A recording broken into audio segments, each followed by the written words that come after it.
What if every action you took in a game, every dice roll, every decision, every mechanic, wasn't just about advancing the plot, but a part of the plot itself? What if gameplay didn't just serve the story, it became the story? This concept, one that lots of dungeon masters and game designers seek every time they sit down to plan out a new adventure, actually has a defined name: ludonarrative harmony. Ludonarrative harmony is a way to look at games and storytelling that feels almost crucial, like discovering a hidden language within the games we love that we just never quite saw before. Ludonarrative harmony is when the rules and mechanics of a game align perfectly with the narrative themes, creating a seamless and immersive experience where the story and gameplay are practically indistinguishable. It's the antidote for something many gamers and players in campaigns have always felt but couldn't typically name: ludonarrative dissonance, where gameplay, mechanics, and story contradict each other, breaking immersion.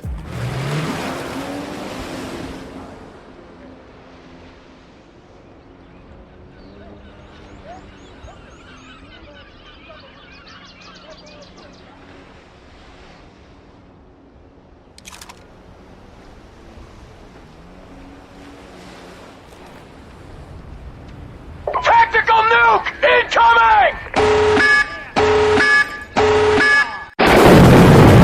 Think whenever you're playing D&D and you are playing a rogue who is supposed to be the expert of all experts, who never fails, and yet you roll a natural 1. Now, if you're playing a game where you've decided that natural 1s and skill checks result in an automatic failure, that is ludonarrative dissonance, because despite how talented you are, you can still fail at a moment's notice at the one thing you're supposed to be infinitely good at. It doesn't feel good. Ludonarrative harmony is the exact other end of the spectrum, where everything works perfectly, and it feels like the gameplay and mechanics fit the story to an absolute T, and it's very rare. On the other end of the spectrum, for instance, in games like BioShock Infinite, the story presents a protagonist grappling with guilt and ethics of violence, but the gameplay often reduces this struggle to a relentless combat, creating a jarring disconnect between violence and otherwise. Ludonarrative harmony flips the concept, ensuring that every mechanic enforces the core themes. And it's a near impossible task to actually achieve this, because the mechanics are meant to support a game that feels fun to play, while the story is meant to represent a challenge that is interesting to overcome. Therefore, the two fight with each other, and ludonarrative harmony is the very thin line you can find between those.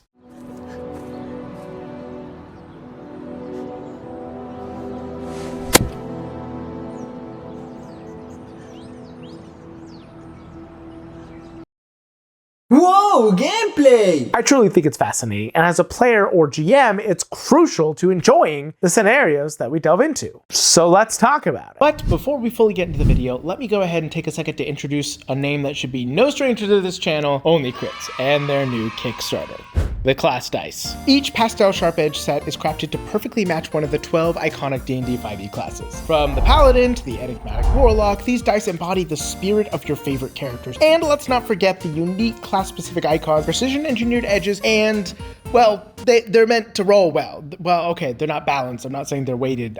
They roll well. They are built to roll at a proper...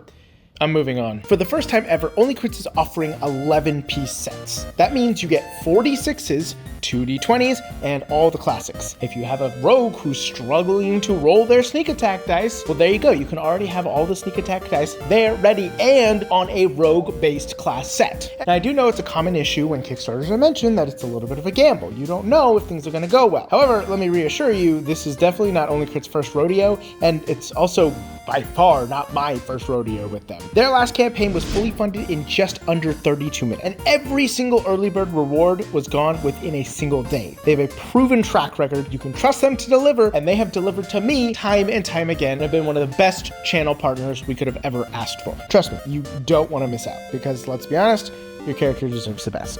And so do you. The Kickstarter is already well on its way and received its funding in just under 100 minutes. So it's already going strong. And if we want to complete all of those stretch goals, we got to go ahead and go now, because, I mean, I would like to be able to see all of the class dice funded. Like, I would like to see every single one of the classes. It would be really disappointing if like 10 of the classes were unlocked and the other 2 were not.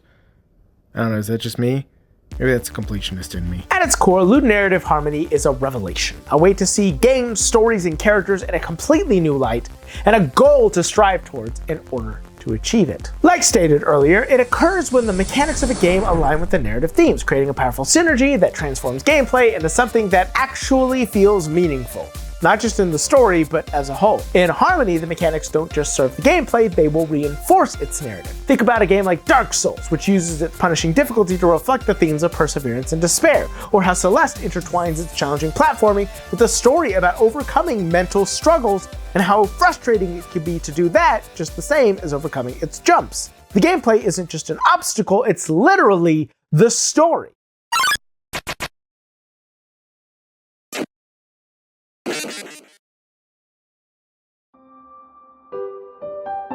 Nowhere is this more beautifully realized than in Undertale's Genocide run.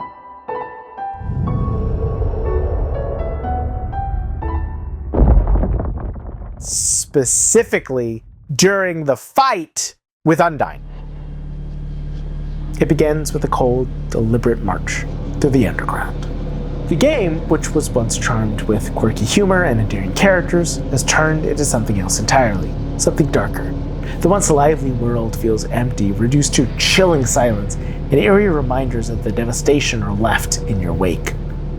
And then you meet her. Undyne, the captain of the Royal Guard, steps forward, her usual bravado tempered with the fierce determination that's impossible to ignore because of your actions. Her words cut through the screen as she stands against you, not just as a warrior, but as the last bastion of hope for her people. The fight begins, and for a moment it feels like any other encounter. She fights valiantly, but you've become a monster. Unstoppable, ruthless, and efficient. The mechanics of the game dictate that she never stood a chance here. Brave though she was, it was pointless. This was always meant to be where Undyne falls, and her facade as a hero of the monsters is shattered, revealing what she truly is underneath. Someone weak. Someone with bravado to hide insecurity. Someone undetermined. But then something happens.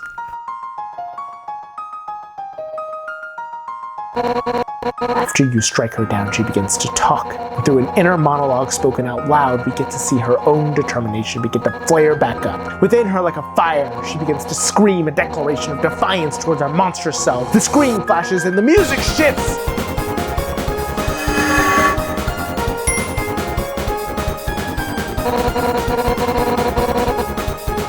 She should have been dead. Any other foe would have fallen. Any other foe has fallen. But Undyne rises. Her sprite transforms, her eyes blazing with an unrelenting resolve. She's no longer fighting for herself. She's fighting for everyone who's counting on her, for the friends and the family you've already taken. The game's mechanics shift when this happens. Her attacks become faster, more brutal, more complex. You're no longer dealing with an opponent, you're battling her sheer will to live. As the music swells into a powerful, defiant anthem that mirrors her transformation. Every note, every beat reinforces her role as the unyielding shield of her people. It's not just a boss fight, it's a narrative crescendo, a moment of gameplay where the story collides to create a devastating impact. Every action you take, every move she counters, drives home the story's emotional core. Undyne is refusing to let you win, refusing to let you define the end of her story. And with every strike she makes, every action, it feels unfair. It's miles beyond anything we fought before. The mechanics outright defy what we've come to expect from them. And that's just it, isn't it? In this moment, Undyne is defying the natural order, and so too are her mechanics. As we reel in confusion as to how she can do this, so too does our character. The narrative and the mechanics have mashed together, creating ludonarrative harmony. And when she finally falls, when her determination is no longer enough to keep her standing beyond death, you're left with a silence that echoes louder than any victory fanfare ever could. After beating her, the game is quiet. You might have won, but you don't feel good about it. Your insane levels, your crazy damage, they weren't enough to beat her. You had to rest and reset the game over and over and over again. You cheated. And even when you vanquished her, using the mechanics of the game itself that it gave you, you feel like she should have won. Just as the game wants you to.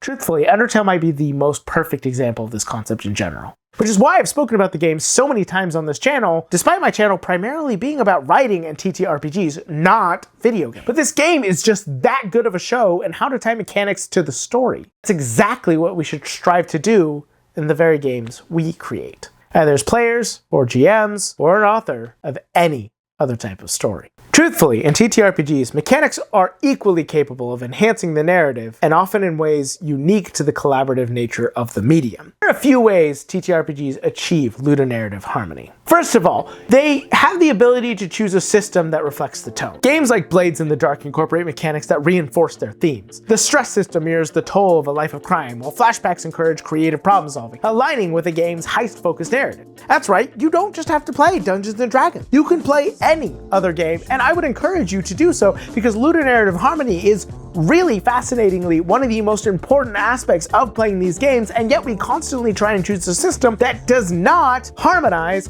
with the story we're trying to tell. But swapping a game system to Call of Cthulhu or Monster of the Week or Dungeons in the Dark or literally any other system can do an amazing job of creating the harmony between the mechanics and the story. Have you ever tried to tell a story and felt frustrated that your characters or your players didn't feel invested because they could so easily overcome it because of the mechanics, or had no chance to overcome it and therefore gave up? That's because you didn't choose the right system. Don't get me wrong, D&D 5e is incredibly flexible and extremely easy to pick up. I don't blame anybody for playing it. I play it more often than anything else. But there are other systems that can harmonize so much better with the story you're trying to tell, and I do think that the TTRPG community as a whole needs to take a step back and find the system that works for the story they want to tell, and do that instead. Only good can come from it. But to be honest, the Dungeons & Dragons alignment system, while sometimes criticized, does provide a framework for players to explore moral dilemmas in a very fun way. Dungeons & Dragons does have some mechanics that fit really well. In fact, in older editions of Dungeons & Dragons, there were certain spells that just couldn't be cast by certain characters in the alignment chart. Now, does that create an unfair game? Yes, and I understand why they started to phase it out, but consider it harmonizes really well with the type of story you want to tell, right? If a good-hearted person is the only one who can heal somebody, that is fun. Like, I don't think we should downplay that. Now, making it so that you must play with that no matter what is a bad idea, I agree, but to play a specific game where that concept is taken into account and it harmonizes with the story that your table is trying to tell, I mean, maybe the alignment chart really got a bad rap because that's really fun and cool if you're trying to tell a story that's commenting on those types of themes. Meanwhile, there are other systems, like in games of Call of Cthulhu. Every failed skill check adds to the tension and horror just based off of the mechanics. The dice mechanics ensure that successes and failures both drive the story forward, maintaining a tone of suspense and dread that is not seen in other games. Ever tried to run a horror one-shot in D&D and were mad because you couldn't really figure out how to show the horror? It's because the mechanics of the game, not the narrative, were not supporting it. To find a game that supports that makes sense. If you've ever played a horror video game, the mechanics of that game should support the horror. I can't count how many times I've played Dead by Daylight and I've not been scared. Is the game fun?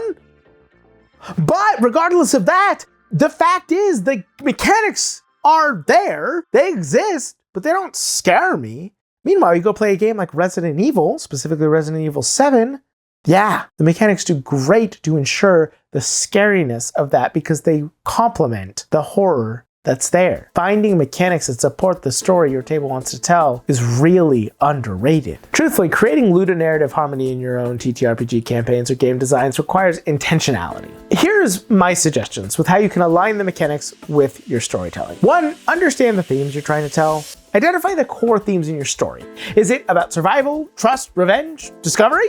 Once you know that, you can tailor the mechanics to reflect these themes, whether by adjusting your own system or finding a system that fits them. Secondly, use the mechanics to reinforce stakes. Mechanics should highlight the stakes of your story. If your campaign is about uncovering a mystery or resource management, use resource management mechanics to stimulate the dwindling time or finding clues. If it's about moral choices, design systems that reward or punish certain behaviors, like the alignment chart. 3, let failure tell a story. Don't let failed rolls be dead ends. Instead, make failures integral to the story. A failed persuasion check might lead to a misunderstanding that can drive a plot forward in new directions. Keep the players invested and engaged by letting them know whether they fail or succeed. The story will continue. And encourage player buy-in. Explain to players how the mechanics reflect in the story. If they understand the narrative purpose behind a mechanic, they're way more likely to engage in it fully, assuming that's the type of group that you've got. And lastly, when mechanics and story clash, it's not a deal breaker, but it can't break immersion. If players feel like the mechanics are at odds with the narrative, the story will lose impact. For example, a campaign about survival might feel disjointed if mechanics make resources